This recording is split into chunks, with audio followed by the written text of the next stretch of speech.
เป็นเมีย10 ปีทุกวินาทีได้แต่ตั้งหน้ากับครอบครัวลูกหัวดังว่า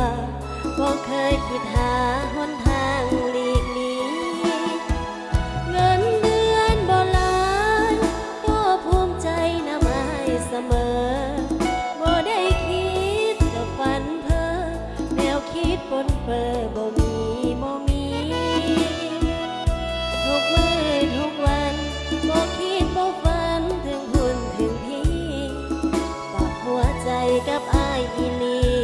ถึงเป็น10 ปีน้องก็พอใจเล่นเบอร์เล่นไพ่เรื่องอบายอย่าบุกหนาอย่าไปคิดให้หนักอุลาน้องสัญญาว่าจะบ่ใส่ใจ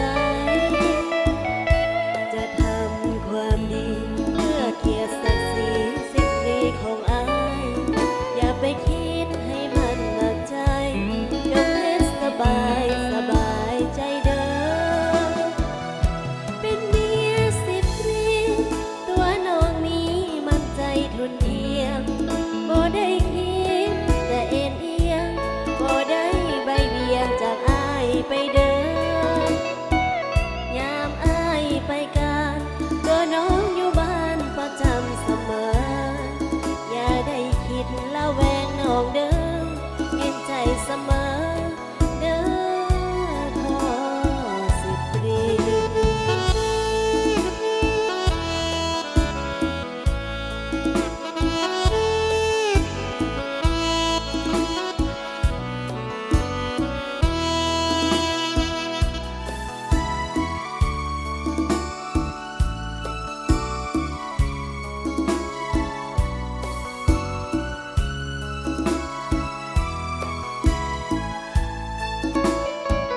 เล่นเบอร์เล่นไพ่เรื่องอบายอย่ามุกหนา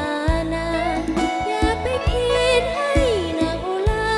น้องสัญญาว่าจะบ่ใส่ใจ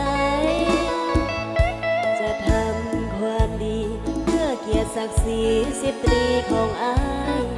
อย่าไปคิดให้มันหนักใจจงเฮ็ดสบายใจเด้อ